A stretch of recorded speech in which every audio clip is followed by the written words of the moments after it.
with the recently concluded GAV competitions, it was challenging. This was the first time we were required to talk about gender equality. And as the world progresses, we are now supposed to look at issues of not just the girl child, but also issues of the boy child.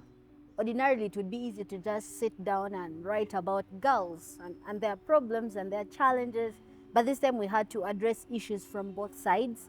And throughout the performances, from the writing periods to the time when we were shortlisted and then when we went for the competitions, it was tight.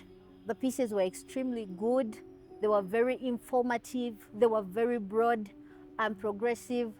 I love the experience, apart from the fact that every other time a performer would go on stage, I'd be like, oh my God, they deserve to win. Every other time one performer would go, I'd feel like, oh yeah, they deserve to win, because every piece was extremely good and informative. Overall, the experience was very educative. I was the second runners-up, and when they mentioned my name, I was honestly shocked, because after doing the first piece, I felt like I could have done better.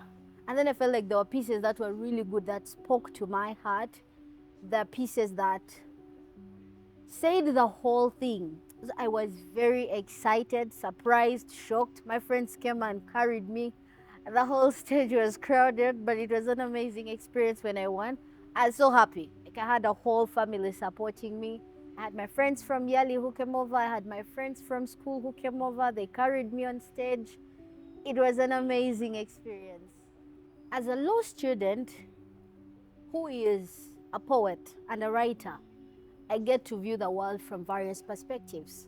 The law is a bit rigid. It will tell you these things are either black or white. There is hardly any room for the gray areas. And also sometimes it's boring and not everyone will get the law. So I quickly realized that advocating for women's rights, girls' rights, campaigning against teenage pregnancy wouldn't do so well and wouldn't sell to actually people who need to hear it from the perspective of the law. And yet, people love poetry, people love art, people love music, people love reading short stories, people love drama. So I realized that when I do one poem and it's put on YouTube and I have 9,000, 10,000 views, I have achieved more than writing a journal and putting it out there, and only the literate will perhaps access it, and that's even a very small percentage. I believe that, genuinely speaking, art,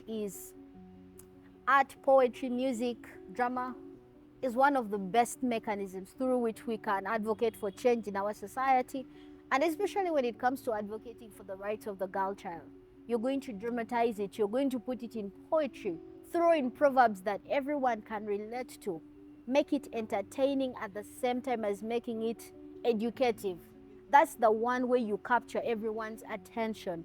The entire population is going to listen to a poem and they can easily relate to it, and they'll not forget the rhymes and the rhythms in it. They'll not forget the punchlines, and that is how you achieve change. I believe I have done so much more advocating for girls' rights through poetry than I've ever done it through all the law that I have studied in the 4 years. So the beauty about conversations is that it forces people to think. It gets people outside their comfort zone.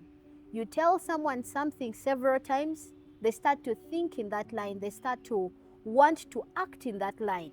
That is, I don't know if it's psychology, but human beings are influenced like that. And when it comes to women's rights, gender-based violence, gender equality, and all that, the only way we can make a break in the system, the only way we can influence people to change is if we force them to think about it, to talk about it, to listen to messages that talk about the same. Back in the days when equality was not a thing, when we thought a woman's place was in the kitchen, we weren't even allowed to talk about it. So it was easy for people to be comfortable and settle with the system because they weren't forced to have difficult conversations. They were not forced to talk about it or to think about it. People just moved on with their lives and, stayed the way they were without forcing themselves to change.